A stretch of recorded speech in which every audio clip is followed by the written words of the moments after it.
আজকে আমরা chemistry chapter 2 এর পার্ট 2 শুরু করতে যাচ্ছি। পার্ট 2 এর আজকে ক্লাস 1। আজকে টপিকটার নাম হচ্ছে কোয়ান্টাম সংখ্যা। সবাই খেয়াল করো জিনিসটা। কোয়ান্টাম সংখ্যা বলতে আমরা আসলে কি বুঝি?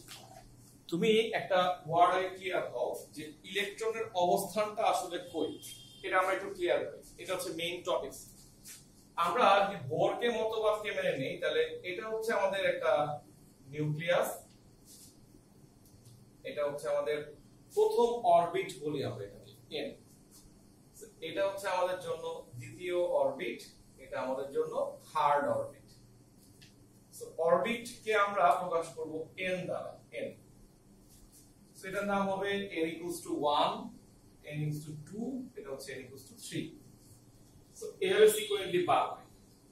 এক কথা যদি আমরা বলি যে ইলেকট্রন থাকে হচ্ছে অরবিটে, কক্ষপথে, তো এটাকে একটু বড় করে থাকে যে এই যে একটা কক্ষপথ আমি আঁকছি, এর ভিতরে কিছু জায়গা আছে, কাইন্ড অফ ঢাকা শহর যদি ভাবো এই জিনিসটাকে, ঢাকা শহরটাকে ভালোভাবে ট্রেস করার জন্য আমরা কয়েকটা ছোট ছোট ভাগে ভাগ করছি এলাকা ভিত্তিক, খিলগাঁও, শাহজাহানপুর, বাসাবাড়ি। সেম ভাবে প্রত্যেকটা কক্ষপথের ভিতরে আমি এমনি দলে রাফ লিখে দেখাচ্ছি কতগুলো ভাগ থাকে এরকম। এই প্রত্যেকটা ভাগের নাম হচ্ছে সাব অরবিট। এটাকে ইংলিশে বলা হয় সাব অরবিট, বাংলায় বলা হয় উপশক্তি স্তর বা সহকারী শক্তি স্তর। সো আমাদের এলাকাগুলোর নাম হবে একটা সাব অরবিট, এবং প্রত্যেকটা সাব অরবিটে আবার অনেকগুলা করে বাড়ি থাকবে, বাড়ি। তো সেই যুক্তিতে আমি বলতেছি যে এখানে একটা বাড়ি আছে, এখানে একটা বাড়ি আছে, এখানে একটা বাড়ি আছে। আমি রাস্তাগুলো ছবিগুলো দেখাচ্ছি, এটা এরকম না। এই প্রত্যেকটা বাড়ির নাম হচ্ছে অরবিটাল, ঠিক আছে? অরবিটাল। আচ্ছা, সো আমরা এভাবে ভাবতে পারি যে অরবিট, তার ভিতরে থাকে সাব অরবিট, তার ভিতরে থাকে অরবিটাল। সো অ্যাকচুয়ালি ইলেকট্রনের অবস্থান হচ্ছে ওই অরবিটালে। সো আমি যদি আমাদের বাসায় থাকি, তার মানে আমি খিলগাঁওতেও থাকি, তার মানে আমি ঢাকা শহরেও থাকি। সো আমি যদি অরবিটালে থাকি, আমি সাব অরবিটেও আছি, আমি অরবিটেও আছি।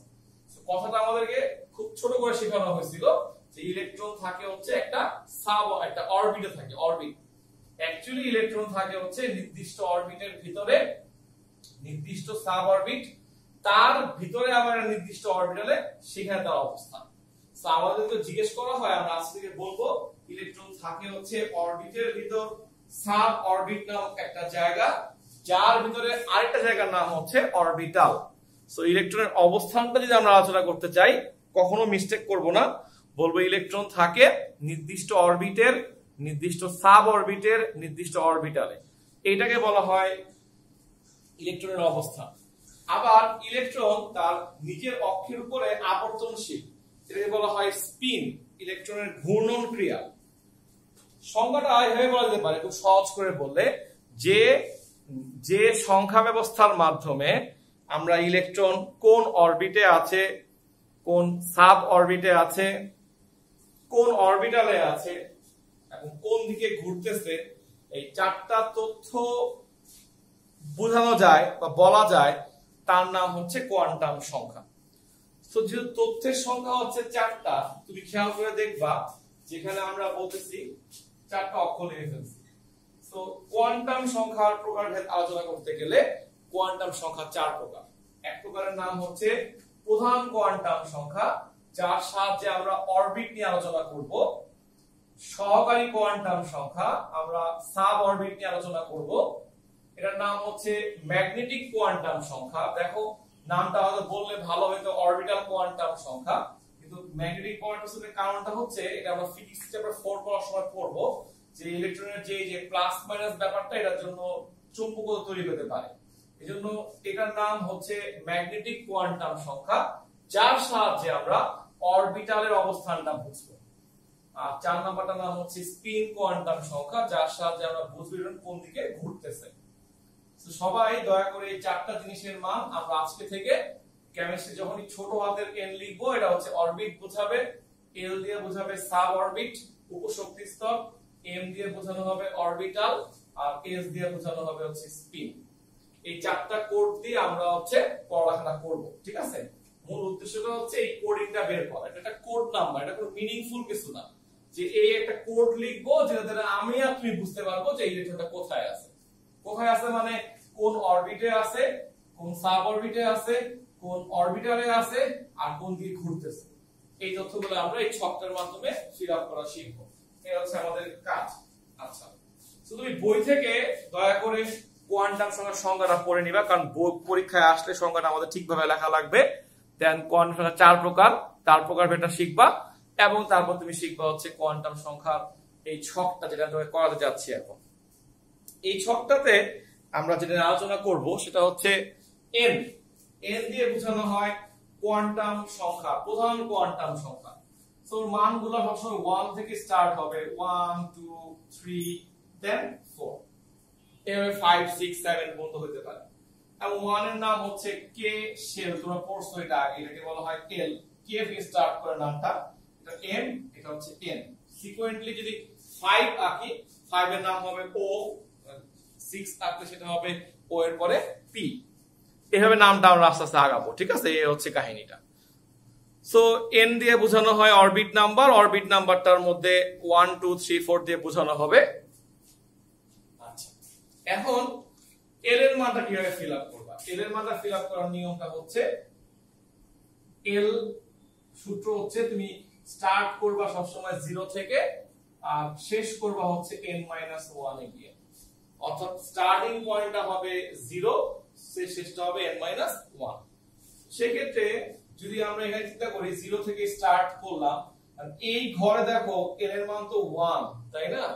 সো n এর মান যদি 1 হয় তাহলে 1 থেকে 1 মাইনাস করলে 0 তেই শেষ করতে হবে। 0 তেই শুরু, 0 তেই শেষ, এখানে আর কিছু লেখার দরকার নাই। কেমন? আচ্ছা, এইবার তুমি খেয়াল করো এটা ফিল আপ করবা কিভাবে।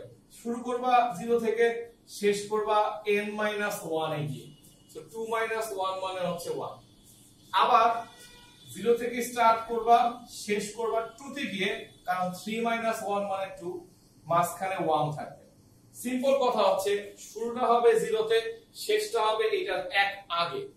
3 হলে 2 এ শেষ করবা, 4 হলে 3 এ শেষ করবা, সিম্পল জিনিস। সো 0 1 2 3 এই। অর্থাৎ আমরা প্রমাণ করতে পারলাম যে এল এর মানগুলো কিভাবে আসবে। তুমি এভাবে শিখবা, এক নাম্বার অরবিটে একটা সাব অরবিট আছে, মানে এক নাম্বার অরবিটটা তো ছোট, এক নাম্বার ছোট হওয়ার কারণে অরবিটের তেমন কোনো ভাগ নাই। সো এক নাম্বার অরবিটটার মধ্যে একটাই সাব অরবিট আছে, এভাবে চিন্তা করবে, একটাই, আর কিছু নাই। সেম ভাবে 2 নাম্বার অরবিটে গেলে সাব অরবিট হবে 2টা। আর 2 নাম্বার অরবিটটা যে দেখো, 2 নাম্বার অরবিটে যে জায়গাটা আমি আঁকছিলাম ছবিতে, দ্বিমাত্রিক ভাবে দেখাচ্ছি, দ্বিমাত্রিক তারা সম্ভব না। এই জায়গাটা এখানে 2টা ভাগ করব, একটা ভাগ 2টা ভাগ, এভাবে ভাগ করব, এটা বলা হবে 2টা ভাগ আছে। 3 নাম্বার অরবিটটা আরো বড়, ওর ভাগ হবে 3টা, এস পি আর ডি। দেখো এভাবে আসছে। সো আমরা এভাবে বলতে পারি যে 1 নাম্বার অরবিটের ভাগ হচ্ছে একটা সাব অরবিট, 2 নম্বরের সাব অরবিট 2টা, 3 নম্বরের 3টা, 4 নম্বরে 4টা হচ্ছে 0 1 2 3। এবং আমরা এভাবে লিখে ফেলবো জিনিসটাকে, 0 মানে হচ্ছে আমাদের জন্য s, ওর নাম হচ্ছে s, তাহলে সবগুলো 0 এর নামই হবে s। 1 গুলোর নাম বলবো আমরা p, সো p। 2 এর নাম হচ্ছে d, আর 3 হচ্ছে f। এগুলো হচ্ছে নাম, তোমরা সবাই জানো, আর এদের কোডটা হচ্ছে এটা কোড। অর্থাৎ আমরা আজকের পর থেকে এল এর মান নির্ণয় করতে গেলে 4টা ওয়ার্ড বুঝবো, S P D F.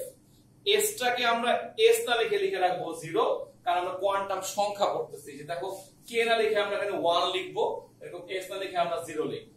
Same ভাবে কোথাও পি পাইলে আমরা তাকে দেখবো 1 হিসাবে, যে এল এর মানটা হচ্ছে 1। যখনই বলবো এল এর মানটা 1, তুমি আগে বুঝে নিবো এটা হচ্ছে পি বলা হচ্ছে, যেহেতু কোডিং করতেছি আমরা, তাই না? যদি বলা হবে এল এর মানটা হচ্ছে 3, আমরা বুঝে নিব আমরা এটাকে এফ বলতেছি, এফ। অর্থাৎ আমরা এভাবে শিখতে যাচ্ছি যে যেভাবে মানটা আমাদের দেওয়া থাকবে নাম, আমরা মানে ট্রান্সফার করে নিচ্ছি। গেল। এইবার আসো এম এর ব্যাপারটা। এম এর কথাটা হচ্ছে এটা শুরুটা হবে সবসময় 0 থেকে, আর শেষটা হবে +-1 এ গিয়ে। অর্থাৎ এটা 0 +-l এ গিয়ে, সরি +-l। তাহলে 0 এর জন্য আমি 0 লিখলাম, এখানে লিখবা মান, এই ঘরটায় লিখবা অরবিটাল সংখ্যা, হ্যাঁ অরবিটাল সংখ্যা। সো আমি 0 লিখলাম, 0 এটার জন্য 0 হবে, এটার জন্য 0 হবে, এটার জন্য 0 হবে, কারণ প্লাস মাইনাস 0 বলা তো কিছু নাই। এইটা যখন লিখবা তখন শুরু করবা 0 থেকে, কিন্তু এর হচ্ছে প্লাস মাইনাস, তাহলে প্লাস মাইনাস 1 এ গিয়ে শেষ করব। সো লেখার সময় আমি এভাবে লিখবো -1, +1, লেখা এরকম হবে, কেমন? তাহলে এটা বুঝছো, তাহলে এটা হবে কি -1 0 +1। ডি এর ঘরটা কিভাবে হবে? 0 থেকে শুরু হবে, +-2 এ গিয়ে শেষ হবে, তাহলে মাঝখানে +-1 আছে, সো আমরা লিখবো -2 -1 0 +1 +2, কেমন? তাহলে সেম যখন 3 আসবে স্টার্ট করবা -3 -2 -1 এভাবে 0 +1 +2 +3, এইভাবে তুমি ছকটা ফিল আপ করে ফেলো পুরোটা, বুঝতে পারছো? তাহলে আবার বলতেছি, তোমরা যখন পড়ছিলা 9 10 এ তখন পড়ছিলা যে পি এর তিনটা ভাগ থাকে, এই যে তিনটা ভাগ px py pz, আমরা এটা নিয়ে নেক্সট আলোচনা করব। সেম ভাবে ডি এর 5টা ভাগ থাকে, দেখো 3 এর পরে 5টা ভাগ হইলো। এফ এর 7টা ভাগ থাকে, ওই যে -3 -2 -1 0 1 2 3 7টা ভাগ হচ্ছে। সো যদি গণি অরবিটাল সংখ্যা, এখানে 0 কে আমি গুনবো একটা অরবিটাল, 0 মানে একটা, এটা মানে 3টা, এখানে একটা 3টা 5টা, এইভাবে লিখে ফেলবো সবগুলা, মানে 0 মানে একটা, এই একটা 2টা 3টা, কেমন?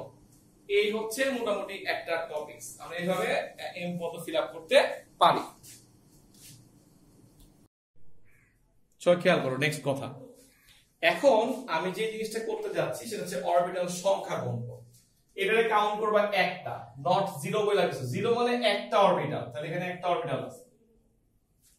0 মানে এখানে একটা অরবিটাল, প্লাস -1 0 +1 তিনটা অরবিটাল, 3 যোগ করে ফেলি 1 আর 3 মানে 4, ওকে?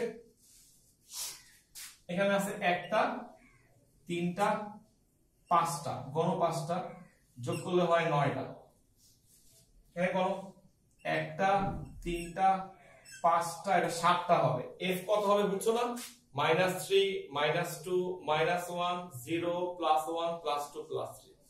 তুমি লিখে ফেলো জিনিসটা, এটা লিখে ফেলো, যোগ হলো 16টা। অর্থাৎ আমি বলতে চাচ্ছি 1 নাম্বার অরবিটে একটাই অরবিটাল আছে, 2 নাম্বার অরবিটে মোট অরবিটাল আছে 4টা, 3 নম্বরে মোট আছে 9টা, 4 নম্বরে মোট আছে 16টা, ঠিক আছে? এটা না 25টা হবে না, এটা পরে বলতেছি, 25টা হবে না,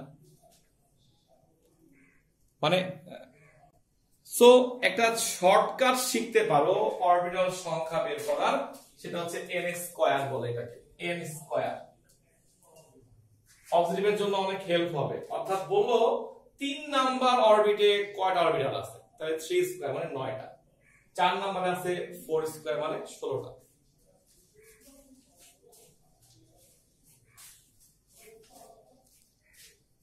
বলো না না 3/4 না তো ওরে বন্ধু, যোগ করছি, এটা যোগ করছি, একটা আর 3টা মিলে হলো 4টা, যোগ করছি এখানে, 3/4 না।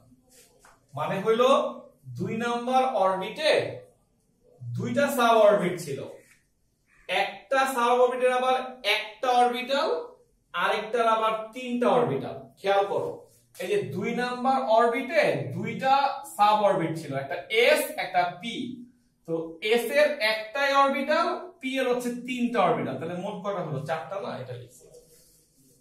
ক্লিয়ার? না না না না, ওর আরে ও ভয় পেছে দেখা, যোগ করছে, কেন দিবা না? প্লাস মাইনাস শুধু এখানে আসবে, আর কোথাও না। ওটা নরমাল যোগফল লিখছি, নরমাল যোগফল, যোগ করলে যা হয় তা লিখছি, আর কিচ্ছু না, ঠিক আছে? এবার আসো আমাদের শেষ টপিকটা হচ্ছে এস। আমরা এস দিয়ে বুঝাই স্পিন কোয়ান্টাম সংখ্যা, স্পিন।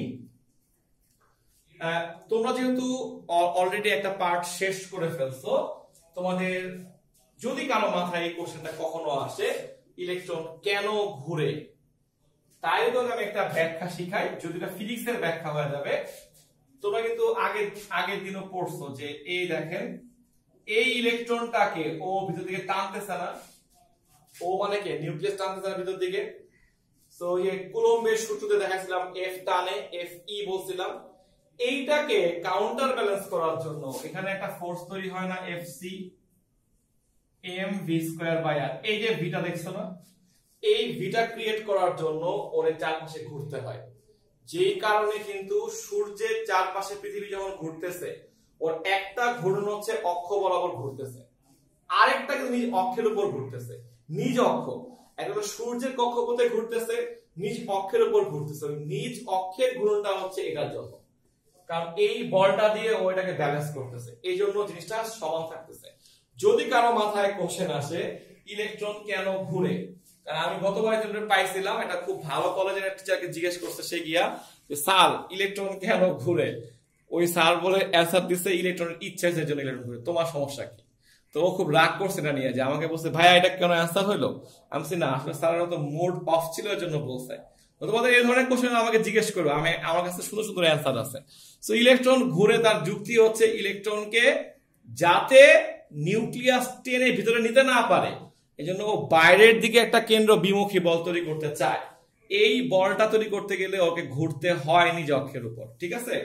যাই হোক, সো সবচেয়ে ইম্পর্টেন্ট তথ্য যেটা দিতে যাচ্ছি সেটা হচ্ছে প্রত্যেকটা অরবিটালে, অরবিটাল হচ্ছে ইলেকট্রনের বাসার নাম, প্রত্যেকটা অরবিটালে ইলেকট্রন সংখ্যা হবে ম্যাক্সিমাম 2টা, অর্থাৎ প্রত্যেক অরবিটালে ওয়ার্ডটা কিন্তু বলছি ম্যাক্সিমাম, ম্যাক্সিমাম ইলেকট্রন সংখ্যা হবে 2টা, কখনো 3টাও হবে না, 5টাও হবে না, 2টা হবে। অর্থাৎ এটার পিছনে একটা কারণ আছে, তুমি দেখো, অর্থাৎ দেখো আমি যদি ধরে নেই বলছি, আসলে সব অরবিটালের ছবি একরকম না, আমরা নেক্সট দিন আঁকবো ইনশাআল্লাহ। ধরে নেই যে ইলেকট্রনের একটা অরবিটাল হচ্ছে বৃত্তাকার, ধরে নিলাম, যদি বৃত্ত হয় সেটা বুঝো, একটা ইলেকট্রন ঘুরতে ঘুরতে এখানে আসলো, আরেকটা ঘুরতে ঘুরতে এখানে আসলো, সো অ্যাকচুয়ালি একটা ইলেকট্রন আরেকটা ইলেকট্রনকে অবশ্যই বিকর্ষণ করবে, কারণ সমধর্মী চার্জ পরস্পরকে বিকর্ষণ করে। সো ও যদি ওরে বিকর্ষণ করে, ও ওরে কি করবে বলতো, বিকর্ষণ করবে। সো ওদের মধ্যে রাত্রেবেলা দেখা হইলো, এখন ও ওরে সাথে ঝগড়া করবে, ও ঝগড়া করবে, তাহলে আবার ঘুরতে ঘুরতে ঘুরতে ঘুরতে আবার সকালে দেখা হবে না, এখানে আসা, সো ও ওরে বিকর্ষণ করবে, ও আবার ওরে বিকর্ষণ করবে। এখন বলতো তাহলে আবার কি হবে, ঘুরতে ঘুরতে ঘুরতে ঘুরতে এখানে আসবে, এইভাবে ঘুরবে জিনিসটা। সো অ্যানসারটা হচ্ছে যদি এরকমই হয় তাহলে আমাকে বলো ইলেকট্রন কি পারলো পুরা কক্ষপথটা ঘুরতে বা পুরা অরবিটালটা ঘুরতে পারলো? কতটুকু ঘুরতে পারলো, কতটুকু ঘুরলো? এই জন্য বলা হবে ইলেকট্রনের স্পিন হচ্ছে হাফ, আজকের পর থেকে বলবা হচ্ছে ইলেকট্রনের স্পিন হাফ। আবার দেখতেছো একজন ডান দিয়ে ঘুরলে একজন বাম দিকে ঘুরে, সো একটাকে আমরা বলবো প্লাস হাফ আর এটাকে বলবো আমরা মাইনাস হাফ। ধরো পরীক্ষায় একটা কোশ্চেন আসলো, সাকিব আল হাসান এর বলের স্পিন আর ইলেকট্রনের স্পিনের মধ্যে কোনো পার্থক্য আছে? কি বলবা? মানে তুই স্পিন বল করে না, সাকিব আল হাসানের বলের স্পিন আর ইলেকট্রনের স্পিনের মধ্যে পার্থক্য হচ্ছে সাকিব আল হাসান যে বলটা করবে সেটার স্পিন হচ্ছে 1, তাই না? পুরা বলটা ঘুরতেছে, কিন্তু আমাদের ইলেকট্রন কিন্তু এরকম না, ইলেকট্রন অর্ধেক ঘুরে, হাফ ঘুরে আবার হাফ ব্যাক করে, ঠিক আছে? এই জন্য একটা অরবিটালে আমরা লিখবো প্লাস হাফ কমা মাইনাস হাফ, মানে এটার উদ্দেশ্য হচ্ছে একটা অরবিটাল তো ইলেকট্রন থাকবে কয়টা, 2টা, একজনের নাম হবে প্লাস হাফ আর এর নাম হবে মাইনাস হাফ। সো এটাও লিখবো তাহলে প্লাস হাফ, অসুবিধা নেই মাইনাস দিব আগে, তাও মানে এখানে তো আমি আসলে বলতে পারতেছি না কোনটা কে।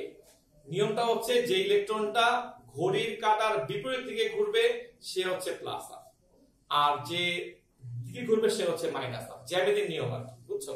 মানে আমি তো বলতে যাচ্ছি না কোনটা কে, এজন্য বলছি। বাট আমরা আরেকটু আপডেট হই, আসবো, এটা নিয়ে গল্প আছে। এখানে কয়টা বাড়িয়েছে, কোথায় নাম বলো একজনের, এরকম কে আছে বলো? তুমি না, এর ভিডিও অন করি আমি, হ্যাঁ সবাই শোনো। এখন দেখো এখানে বাড়ি আছে কয়টা, 3টা না, 3টা বাড়ি না, তুমি লিখবা 3 into minus half plus half. Okay, 3 into মানে বুঝছো তো, তিনটা অরবিটাল, তো একটা অরবিটাল থাকবে দুইজন প্লাস হাফ মাইনাস হাফ, আরেকটায় দুইজন প্লাস হাফ মাইনাস হাফ। তো আমি তিনবার জোড়া না করে আমি 3 দিয়ে গুণ করে দিছি আর কি। সবাই লেখার স্টাইলটা বুঝছো? তাহলে এটা দেখো, এটা দেখো, এটা দেখো, হয়ে যাবে, এটা হবে মাইনাস হাফ প্লাস হাফ, এটা হবে 3 into minus half plus half, এটা হবে 5 into minus half plus half. হয়ে গেল। ओके, आंसर मिल गया। যত কোশ্চেন মাথায় আসে করবা, যত কোশ্চেন কেমিস্ট্রি নিয়ে।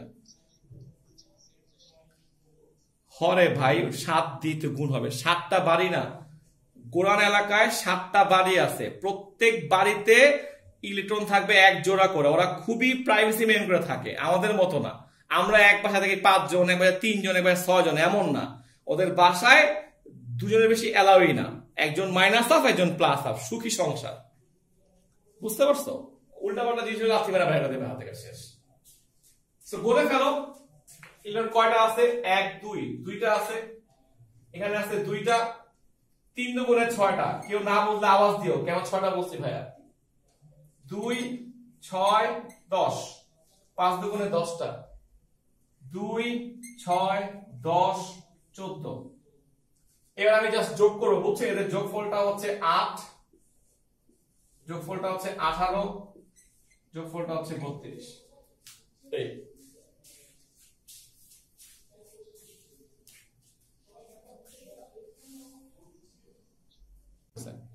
আমরা ছোটবেলায় পড়ছিলাম যে 1 নাম্বার অরবিটে ইলেকট্রন সর্বোচ্চ থেকে 2টা। আজকে আমরা সেটা প্রমাণ করা শিখলাম যে 1 নাম্বার অরবিটে ম্যাক্সিমাম থাকতে পারবে 2টা, 2 নাম্বার থাকবে 8টা, 3 নম্বরে 18টা, 4 নম্বরে 32টা। হয়ে গেল একটা প্রমাণ। অর্থাৎ আমাকে যদি কেউ জিজ্ঞেস করে 4 নাম্বার অরবিটে মোট ইলেকট্রন কয়টা, আমরা 9 এ পড়ছিলাম 2n²। স্যারেরা বলছিল, আমরা খুব খুশি যে আরে স্যারে মনে এটা আবিষ্কার করছে। আসলে স্যার তো আবিষ্কার করে নাই, সূত্রের ব্যাখ্যা হচ্ছে এইটা, এইটাকে শর্টে বলা হয় 2n²। বুঝছো? এখন তুমি দেখলা কিভাবে আসলো, তারপর তুমি জানলা যে কোন অরবিটে কয়টা অরবিটাল থাকতে পারে, কোন অরবিটে ইলেকট্রন সংখ্যা কয়টা, সব এখন তোমার প্রমাণ হয়ে গেল তোমার সামনে। তুমি জানলা পৃথিবীতে শুধুমাত্র 1s আছে, 1p নাই কেন? পরীক্ষায় কোশ্চেন আসবে, তখন কি লিখতে হবে না? 1p আছে বলো, নাই। 2s আছে, 2p আছে। স্যারেরা যখন প্রথম ইউনিভার্স লিখছিল 9 10 এ 1s 2s 2p, তুমি কোন জিজ্ঞেস করছিলা যে স্যার কেন 1p নাই? তুমি বলছো এটাই মনে নিয়ম। এই এখন শিখলা 2s এর পরে 2p হয়, 2f তো নাই, 2d তো নাই। আমাদের কোশ্চেন আসবে 2f নাই কেন, ওটা ব্যাখ্যা দিচ্ছি। 3s 3p 3d 4s 4p 4d 4f। হয়ে গেল নাকি? বুঝি না এখনো? তার চেয়ে বড় কথা হচ্ছে আমরা কোয়ান্টাম সংখ্যাটা শিখতে পারলাম। আমরা এখন থেকে মানে নেক্সট ক্লাসে আমরা এটাই করব কি, আমি তোমার একটা পরমাণুর নাম বলবো, বললাম সোডিয়াম, বললাম সোডিয়ামের 9 নাম্বার ইলেকট্রনের বাড়িঘর খুঁজে বের করে নিয়ে আসো। তার মানে তুমি সোডিয়ামের 9 নাম্বার ইলেকট্রনের কোয়ান্টাম সংখ্যা বের করবা, ওর n কত, l কত, m কত, s কত। যেটা শিখে ফেলবা তখন যে কি মজা লাগবে তুমি দেখবা, তোমার হেভি লাগবে তখন জিনিসটা। হ্যাঁ, ওইটাই শিখবা। তাহলে আজকে এই পর্যন্তই আমার পড়া।